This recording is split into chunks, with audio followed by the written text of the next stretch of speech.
wa in kara siliki kuma Allah ya kare mu, yana neman tsarin Allah ya kare shi, mu ma ya kare mu daga inkarin gaskiya. A gaya maka gaskiya ka tsaya kana jayayya. Wa izharil batili, ya ce Allah ya tsare shi daga kin gaskiya da bayyana ƙarya.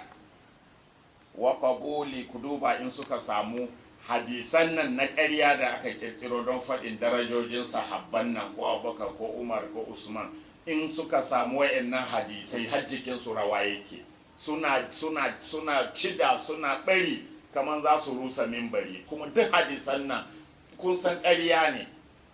To shine shi malam anan yake neman tsari, yace Allah ya tsare shi daga ƙin gaskiya da bayyana ƙarya. Yace Allah ya tsare shi, mu ma ya tsare mu. Wa qabuli ma la fa'ila tahtahu, ko yace kuma Allah ya tsare shi daga karban abin da babu hujja mai ƙarfi a ƙarƙashin sa. Wasa'ilan mutadarri'an, yace kuma shi yana mai roƙon Allah, yana mai kaskan da kai zuwa ga Allah, multaji'an ilallah, yana mai neman mafaka zuwa ga Allah. Alhadi, Allah mai shiryarwa, ayyulhiman alhaqqa, yayi mana ilhaman gaskiya, mana yayi mana ilhama da gaskiya, wasidqa da kuma gaskiya, mana mu bi gaskiya kuma mu faɗi gaskiya. Waya hiba lanal basirata, kuma yana roƙo yace Allah yayi mana baiwan basira, mana mu na fahimtar gaskiya. Don wani shi kai shi Allah shi san irin katamallahu ala qulubihim wa ala sam'ihim wa ala absarihim dinnan, akwai su cikin mutane. Shi ga bayani dalla ga gaskiya a fili game da ahlul baiti, amma kuma sai tsaya yana to ya za ce kaman siddiqi, kaman abubakar, a ce ahlul baiti. To ai Allah ne ya ce ma siddiqin naka yayi koyi da ahlul baiti, ya bi su, yayi musu biyayya. Kuma manzo Allah ya sanar da su, zan bar muku su, ku bi su a bayana. Ya aka yi suka fi manzo Allah a gurinku? Wannan shine kullum faɗana. Wa ya hadiyana siratahul mustaqima, kuma ya shiryar da mu zuwa ga tafarkinsa madaidaici, bi fadlihil azimi wa mannihil amimi. Muna roƙon shi da falalansa mai girma da kuma baiwansa mai gamewa. To yanzu dai kafin mu ci gaba, ku duba yanda aka kawo littafai rutututu,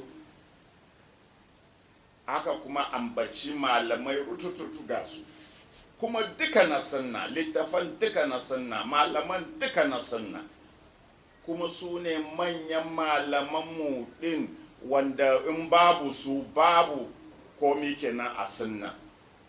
Ku duba irin yanda suka yi bayani, suka yi rubuce-rubuce game da ahlul baiti, amma yau malamai da kayi maganan ahlul baiti fa shi kenan rigima ya tashi, sai a haɗa ka rigima da mutane, a sa maka ƙiyayyen gwamnati kawai da gangan, kuma sun san ba kan gaskiya suke ba.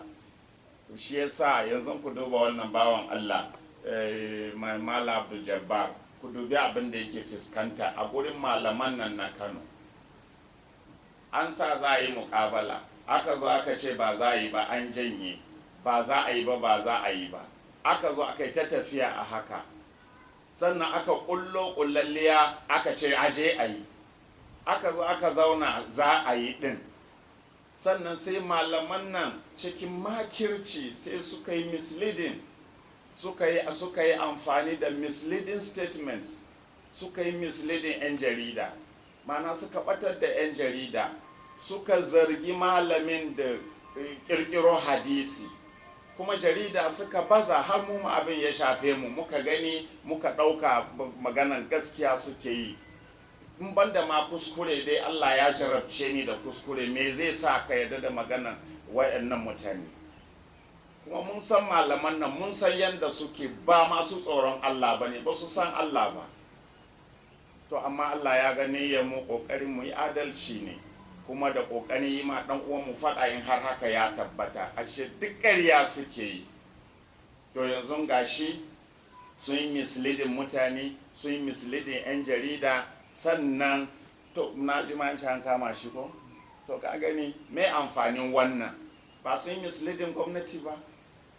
To amma ita ma gwamnati ya kamata ta yi lura, ya kamata ta yi lura, ya kamata ta san malaman nan makiyan shi ne, ba masu gaskiya ba ne, so suke kawai su yi amfani da gwamnati su cimma wani burinsu.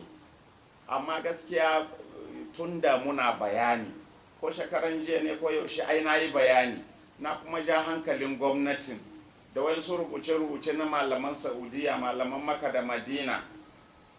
Kowane malami yana da dama, yana da 'yanci ya yi fassara gwargwadon fahimtansa. In ma bai yi maka ba sai dai ka gyara, amma kai ka riƙe naka, shi ma ya riƙe nashi, fahimta ce. Gwamnati ya kamata ta san wannan. Sannan kuma alhamdulillahi na san ba za a cutar da shi ba, saboda ita gwamnati ba kaman jahilan malaman nan suke ba. Wayannan su ne malaman, amma ita gwamnati daga wurinta mai lissafi ce, mai tunani ce, mai auna al'amura ne, saboda kowa nata ne, da malaman Kano da Abdul Jabbar duk nata ne, kuma dole za ta duba ta yi abin da ya kamata, ba za ta yadda ta cutar da shi ba.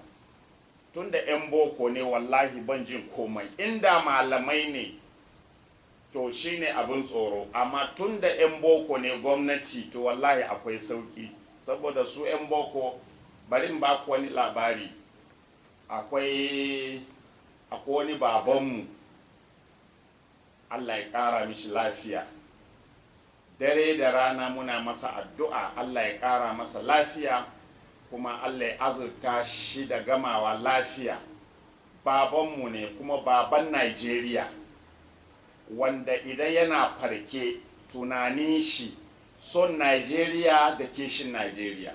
In yana bacci mafarkinsa son Najeriya da ci gaban Najeriya, kishin Najeriya. Rayuwarsa gaba ɗaya a gina Najeriya ta tafi. Basiran da Allah ya bashi da ƙwaƙwalwan da Allah ya bashi gaba ɗaya tafiyar da shi ne a gina Najeriya da tunanin ci gaban Najeriya. Allah ya ƙara mishi lafiya, kuma ya azurta shi da gamawa lafiya. Ina nufin babanmu a General Ibrahim Badamasi Babangida IBB. Wannan magana da nake ba yau bane farko, na sha yinsa, za ku samu wanda za su shaide ni a haka. Na sha wannan magana, na sha faɗin cewa ba mu san abin da Allah ya bamu ba, da ya bamu Babangida sai mun rasa shi za mu san wane ne. Na sha faɗin wannan, kuma mutane za su shaida. To ya taɓa wata magana, ina son yi kotin shi yasa na kawo sunansa. A maganansa yana cewa babu wanda ke da wahalan batarwa kamar ɗan boko. Ya ce ɗan boko ya fi kowa wahalan batarwa. Ya ce ka ƙyale ɗan boko don ya saurari malami yana bashi hujjoji. Ya ce yana jin hujjojin nan ne yana aunawa, saboda zai amfani da hankalin da Allah ya bashi. In ya ji na wannan, ya ji na wannan, ya ji na wannan, zai auna ya ji wanne ne ya fi kama da gaskiya, wanne ne ya fi dacewa da hankali. Dan boko Allah ya ma wannan baiwan. To kaga gwamnati 'yan boko ne. Inda malaman nan ne masu son zuciya shine wani abin su za a ji tsoro, amma tun da gwamnati ne wallahi mai sauƙi ne, saboda tana da lissafi. In tabbatar da maganan nan na wannan baban namu IBB, Allah Ubangiji ya ƙara masa martaba, ya sa ya gama lafiya. A ranar da na ƙara tabbatar da wannan magana nashi, akwai wata rana na je gidan, ina isa gashi sun zo sun tsaya za su yi sallan azahar. Sai shi mai girma IBB ya ce, ato sheik kai za ka ba mu sallah. Sai na ce a'a ban limanci. Sai ce ka wuce ka ba mu sallah, tun da ka riga ka zo ai duk malaman da ke nan kai za ka jagorance mu. Sai na ce a'a, sai malaman suka ce to ai mai gida ya yi maka umarni ne, ba shawaran kai ne ma ba. Na ce gaskiya ne. Sai na wuce na jagoranci sallan. Bayan an gama sallah sai aka je za a ci abinci, an zauna za a ci abinci, sai malam Ibrahim cikin malaman gidan IBB ne da yake duk wanda ya san shi ya san mutum ne mai so malamai, mai jan malamai a jiki, malaman musulunci, malaman kirista, malaman addinai, yana jan su a jiki, yana mutunta su. Akwai malam Ibrahim, malami ne a gidan, wani babban malami ne, wani gwanin bincike haka. To an zauna za a ci abinci, sai shi malam Ibrahim ya ce ma shi mai gida IBB, Allah ya ƙara masa daraja, sai ce mai gida, tambayan nan taka wanda ka ce ka rasa malamin da zai amsa maka, duk malaman da suka baka ansa ba su gamsar da kai ba, to ga wanda zai gamsar da kai, Sheikh Adam. Sai mai gida ya kalle ni shuru, sai ce Sheikh Adam, na ce sa, ya ce ga tambayar, sai ya gaya mini tambayan, ba sai na gaya muku ba, sai ya gaya mini tambayan, sai na fara amsawa. Da na fara bayani, akwai wani malami sunan shi Malam Usman Ɗangungu a Kaduna yake. Ɗangungu ba ɓoyayye ba ne a Najeriya, shi ma yana zaune. To na fara bayani kenan, sai Malam Usman ya saka baki, mana yana so ya ƙaryata hujjojin da nake bayarwa. Sai na jefa masa tambaya ɗaya tak, shi Malam Usman Ɗangungu sai rikice ya shiru. Sai Malam Ibrahim yake gaya masa, ya ce Ɗangungu, ka rufa ma kanka asiri, kar ka ji kunya, wannan ba sauran malaman nan bane, Sheikh Adam ne wannan. Kuma shi Usman Ɗangungu dama aboki da ne, kuma daga abin nan wuri ɗaya ma muka fito, ya sani sosai, na san shi. To kuma sai Malam Ibrahim yake gaya mishi, ya ce wallahi za ka ji kunya, ka kiyayi Sheikh, wannan Sheikh Adam ke magana, yi shiru da bakinka. Shikenan sai na ci gaba da yi ma mai gida bayani. Wallahi mai gida da ya jefo min wata tambaya guda ɗaya a maganan da nake yi, take a zuciya na ce lallai gaskiya ne, ɗan boko ba a batar da shi. Sai na an sami shi wannan guda tambaya ɗaya da ya min a cikin tambaya na, sai kaɗa kai, sai na ci gaba da bayani har na kai ƙarshen ansa tambayan da ya mini.